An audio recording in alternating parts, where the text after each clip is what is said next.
ó pequeno rebanho, porque o vosso Pai agradou dar-vos o reino. Em outras traduções diz, porque foi do agrado do Pai dar-vos o reino. Amém? Pode se assentar, tomar o seu lugar, ficar à vontade, mas não perca a adoração aí no seu coração.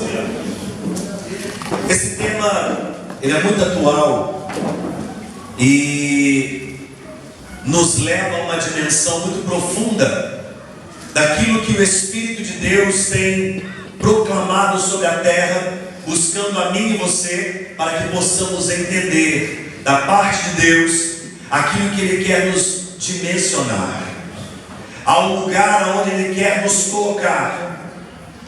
E quando nós meditamos na palavra de Deus, nós começamos a compreender o que Jesus começava a ministrar aos seus apóstolos, aos que o seguiam. E de imediato Ele diz: não tenham medo, não temas, não se preocupem, não tenha medo, ó pequeno rebanho. O que nós precisamos compreender é que Deus, Ele é soberano, poderoso, que é rei, e todo rei tem um reino. E você não vê ninguém na terra distribuindo reino por aí. Você não vê ninguém na terra distribuindo o seu trono para quem quiser assentar, é muito reservado. Mas quando nós olhamos para a palavra de Deus, nós encontramos um Deus que é além daquilo que somos, encontramos um Deus que é além daquilo que sabemos, porque por mais que você procure saber e prosseguir em conhecer, Deus continua sendo novidade todos os dias. Deus continua sendo novo todos os dias. Você vai pesquisar, você vai estudar, você vai encontrar novidades, e amanhã, quando você acordar pela manhã, o Espírito de Deus tem mais revelação para você. Isso é fantástico, porque Deus, Ele vai além das nossas concepções, além do nosso entendimento. O profeta Isaías diz que os seus pensamentos são maiores que os nossos, os caminhos dele são mais perfeitos do que o nosso. Então servimos a um rei que por excelência é perfeito. Servimos a um rei que por excelência ele é soberano. Quando nós olhamos Jesus dizendo: não tenham medo, ó pequeno rebanho. Medo de quê? Para entendermos isso, é preciso que nós voltemos ao dia em que Jesus disse isso. As pessoas que Ele disse isso eram pessoas procurando libertação, eram pessoas procurando algo novo naquele que era chamado Messias, o Cristo, ou pelo menos a fama que se gerava em torno daquele lugar. E quando de repente nós observamos Jesus declarando: não tenham medo, ó pequeno rebanho. Aquele aglomerado de pessoas ouve da parte de Cristo algo interessante, porque o que temia aquelas pessoas? Temiam os impérios. Que tipo de império? Impérios que afrontam, impérios que perseguem, impérios que acusam e se opõem aos verdadeiros, aquilo que é de boa fama, aquilo que combate contra a vontade poderosa, soberana, perfeita, boa e agradável de Deus. Eu te pergunto: há uma diferença entre reino e império, e é preciso eu me localizar e centralizar o meu entendimento e saber de que lado eu estou, a quem eu sirvo, a que lado eu pertenço, para que eu sirvo, para onde eu estou indo, para que eu fui gerado. E quando nós observamos isso, em Jesus nós encontramos uma expressão de certeza. Jesus não engana ninguém, e ele diz aos seus apóstolos: não tenha medo, ó pequeno rebanho. E para viver dessa certeza do que Cristo manifesta dizendo: não precisa ter medo. Hoje é tão comum você ver as pessoas amedrontadas. De um pequeno incidente no trânsito pode ocorrer um assassinato, e as pessoas têm medo. Você para no sinal e qualquer movimento de uma moto, de um carro do lado, você já pensa, vou ser assaltado. Em qualquer coisa que acontece, qualquer movimento pode ser um grande desastre. E a humanidade anda com medo, assustada, sem segurança. Mas Jesus olhou para aqueles apóstolos, para aqueles que o seguiam, e disse: pequeno rebanho, não precisa ter medo. Não precisa estarem apavorados. Ah, mas olha, a crise está rondando. Não tenha medo. Olha, mas a situação está ficando precária. Jesus está dizendo para você, pequeno rebanho, não precisa temer. Não precisa assustar. Não precisa se apavorar.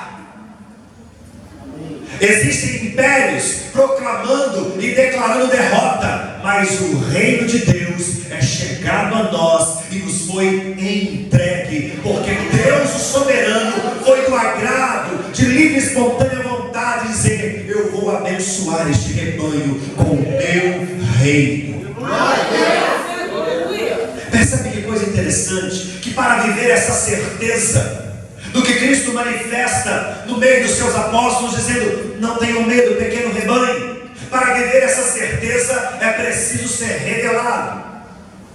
Se voltarmos um pouquinho antes, nós vamos encontrar os apóstolos dizendo: olha, Jesus, estão dizendo por aí que tu és encarnação dos profetas, estão dizendo por aí que o Senhor tem parte com o diabo, que é filho de Beelzebul. Estão dizendo inúmeras coisas sobre o Senhor por aí. Sabe o que me chama a atenção em Jesus? Que Ele nos dá uma aula de excelência, uma aula de ética, de descanso. Porque sempre tem alguém que chega para o apóstolo Luiz e diz: olha, tu não sabe o que estão dizendo de você por aí. Chegam perto de mim, da apóstola Teresinha, e diz: olha, vocês não sabem o que estão dizendo de vocês aí. Aí nós que somos aborrecemos, choramos aos pés de Deus. Mas quando chegaram para Jesus, disseram: estou falando cargas d'água de ti aí. E Jesus disse assim: e vocês, o que dizeis que eu sou? E vós, quem dizeis que eu sou? Os discípulos começaram a olhar um para o lado, mas Pedro disse assim: tu és o Cristo, o Filho do Deus vivo. Jesus olhou para Pedro e disse: não foi a carne que te revelou isso, pois o Espírito gerou isso em você. Então, para viver essa certeza do que Cristo manifesta na minha e na sua vida, é necessário ter a revelação. Quem é Cristo em você? Quem é Jesus na sua vida? Quem é Jesus na sua casa? Quem é Jesus na sua banda? Quem é Jesus na sua família? Quem é Jesus no seu trabalho? Quem é Jesus na sua estampa? Quem é Jesus na sua fachada? Apenas um homem que morreu e crucificado, ali se esvaiu em sangue e morreu. Quando Mel Gibson lançou A Paixão de Cristo, eu morava no Rio de Janeiro e nós fomos para o cinema assistir o filme. E a 95% do cinema eu olhava e eram jovens, uma faixa de 15 a 20 e poucos anos. E enquanto o filme acontecia, aqueles jovens choravam copiosamente, se destruíam em lágrimas de ver aquela cena. E eu olhava ao redor, porque aquilo impactava muito, porque as cenas são fortes. E eu olhava: meu Deus, isso está retratado muito sério. E as pessoas em todo o cinema choravam. E acaba o filme. Quando acaba o filme, aquela muvuca para ir embora. E eu encontrei alguns jovens na porta conversando, uma moça limpando as lágrimas com os olhos inchados de tanto chorar. E um amigo disse: deixa de ser boba, para com esse negócio, isso é só uma ficção. Jesus para você é uma ficção. Jesus para mim de fato é uma verdade, porque só se torna verdade aquilo que você vive. Se eu não vivo, é mentira. não faz parte da minha essência, não faz parte do caráter. Mas se Cristo na minha vida é verdade, eu não preciso muito não falar, porque as minhas ações, os meus frutos dirão quem Jesus é de fato, como revelação na minha vida. E vós, quem dizeis que eu sou? É preciso ser revelado. Tu és o Cristo, o Filho do Deus vivo. Quando nós encontramos isso, Jesus olha para Pedro e diz: eu te darei as chaves do reino. Só pode dar a chave quem é dono. Você não pode pegar a chave da minha casa e dar para qualquer pessoa, porque eu sou o dono da minha casa. Se eu não permitir, se eu não te vender, se eu não te alugar, você não tem autonomia de pegar a chave da minha casa e sair convidando pessoas para entrar nela. Mas Jesus olhou baseado na revelação que Pedro recebera e disse: eu te darei as chaves do reino. Só tem o domínio do reino a quem é revelado. Eu e você precisamos viver a intensidade da revelação de Deus. Tem pessoas vivendo de fachada, mas neste lugar, esse pequeno rebanho, Deus tem procurado aqueles que têm recebido a revelação de quem de fato Cristo é. Eu te darei. E essa chave do reino não é para você entrar para o reino, porque só recebe a chave, porque não é a questão de receber a chave e entrar para o reino. O reino já te foi entregue.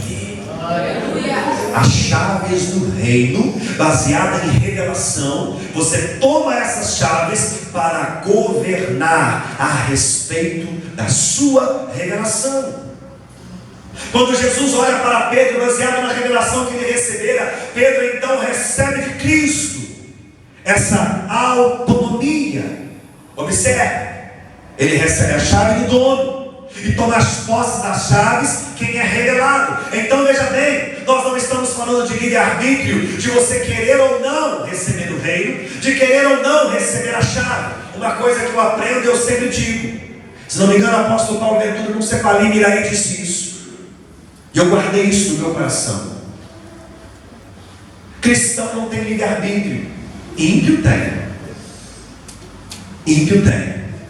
Ímpio tem até o momento em que lhe é oferecido o reino de Deus, e ele opta pelo reino, ele aceita o desafio, ele encara a realidade, abre mão do seu eu, abre mão de tudo que é seu e pega o reino de Deus para si.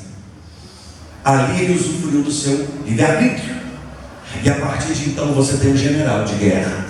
A partir de então você tem um dono, você tem alguém que rege sobre a sua vida. Eu não tenho mais vontade própria, porque eu sou dominado por esse reino. Eu não tenho mais uma linguagem própria, porque a linguagem que eu libero precisa ser proveniente deste reino. Então eu não tenho mais livre-arbítrio. Se ele me manda ir, eu preciso estar pronto. Se ele me manda voltar, eu preciso estar pronto. Se ele me manda ir para a direita ou a esquerda, eu preciso estar pronto. Você não tem mais livre-arbítrio, você tem a obediência movida pela adoração ao rei, pela adoração ao dono do reino, aquele que era, que é e aquele que é de vir. Aleluia! Quando Jesus fala, te darei a chave do reino, ele está falando basicamente de uma ação, poder de ação. Ele está falando de autonomia, ele está falando de decisão. E ter as chaves do reino é ter esse poder de autonomia, de você entrar no território e governar. Você já tem o reino já te foi entregue, o reino já faz parte de você, porque Cristo já te designou e disse: foi do agrado do Pai te dar o reino. Agora ele olha e diz: te darei as chaves. E a chave é autoridade, a chave é domínio, é poder de ação. E quando você recebe a chave, você já não tem mais medo do inimigo. O inferno já não te bota medo. Você tem autonomia quando você libera a palavra profética. A bênção de Deus está acarretada nela, e o domínio de Deus começa a surtir propósito a partir daquilo que você fala, porque você tem autonomia.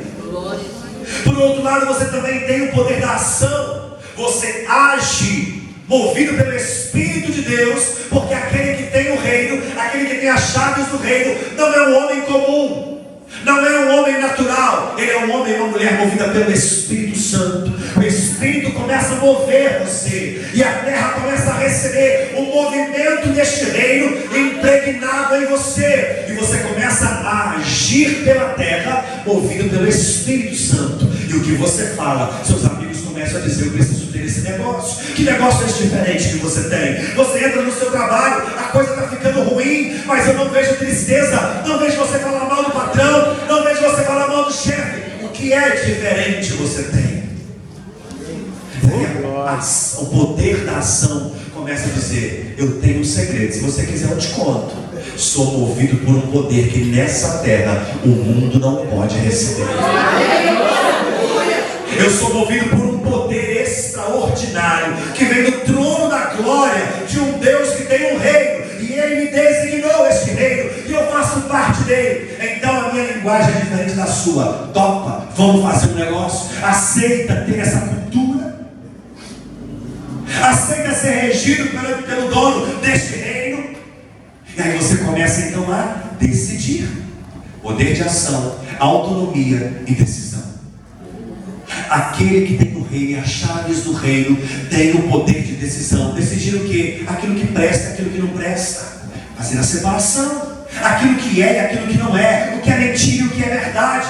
Eu e você fomos designados pelo reino de Deus para produzir santificação, aperfeiçoamento sobre a terra. Deus tem chamado a mim e a você para proclamar às nações uma decisão, uma limpeza, uma purificação, uma santificação.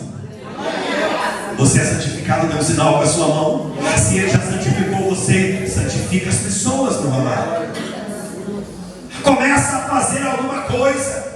Usufrui do prazer de trabalhar para este reino. Você tem a chave, você tem poder de ação, você tem autonomia, você tem decisão. E aonde você entra, até o inferno tem que recuar e obedecer a você.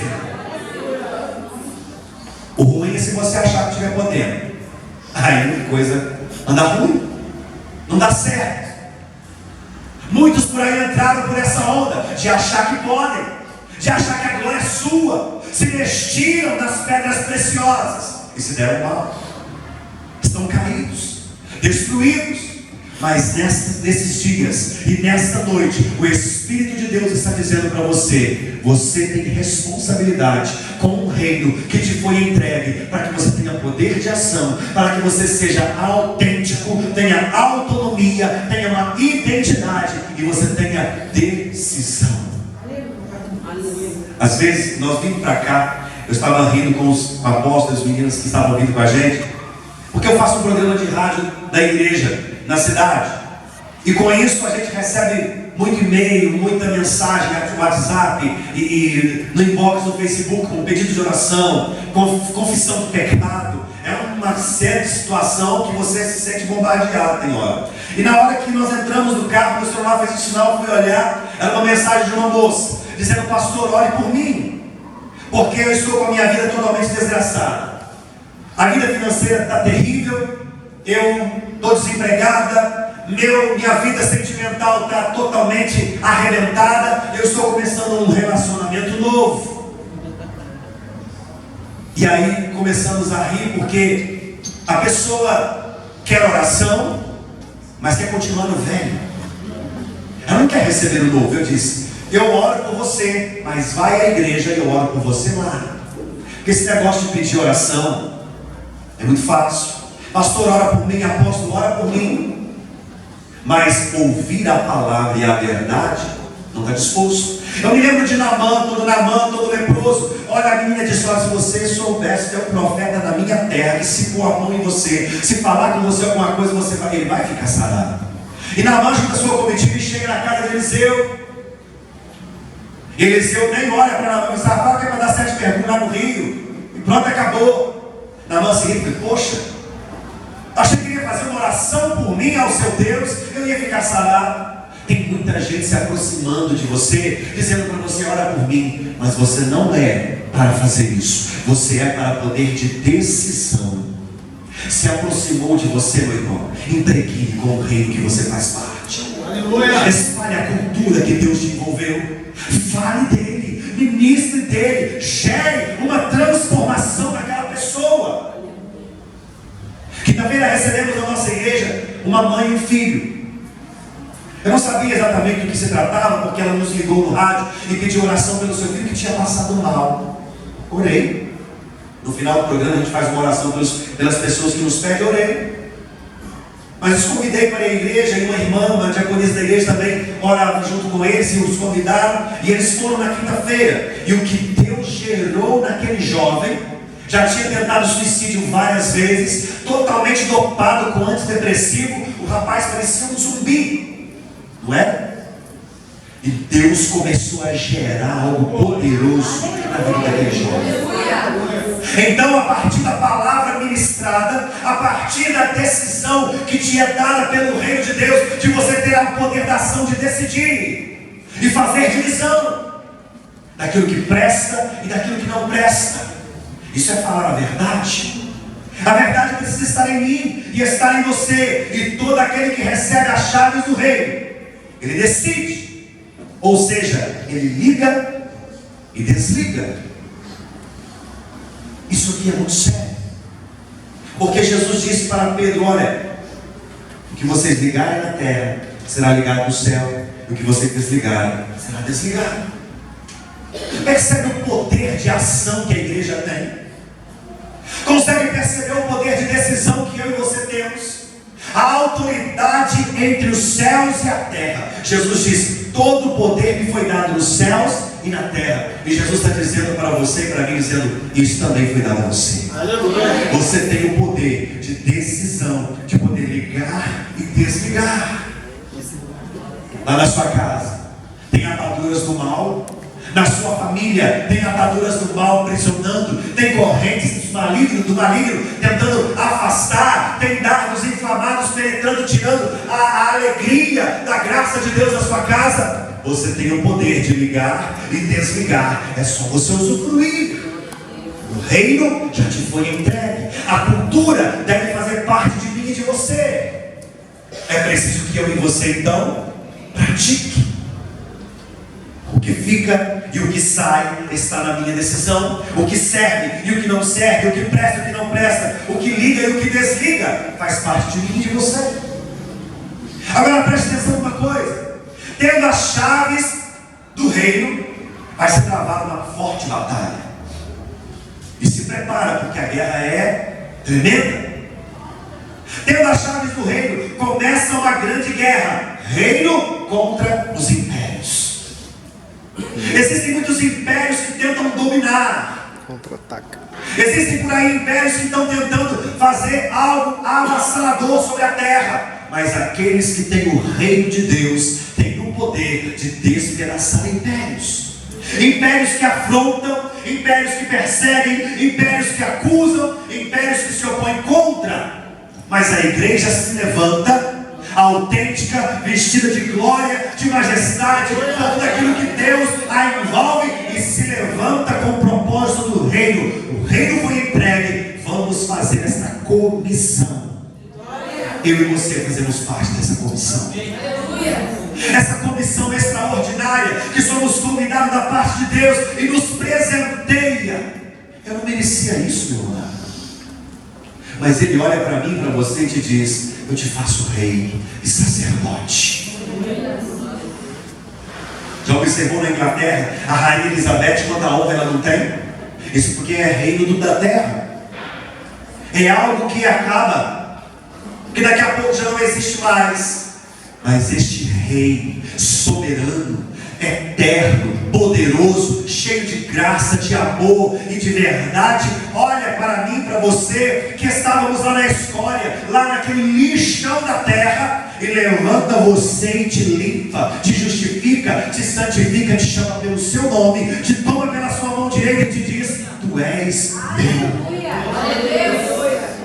Isso é fantástico. Então preste atenção, há uma guerra. reino contra impérios. Essa guerra já tem feito parte de você. Você já tem guerreado contra impérios. Existem impérios se levantando contra você. Então você tem dominado as chaves do reino.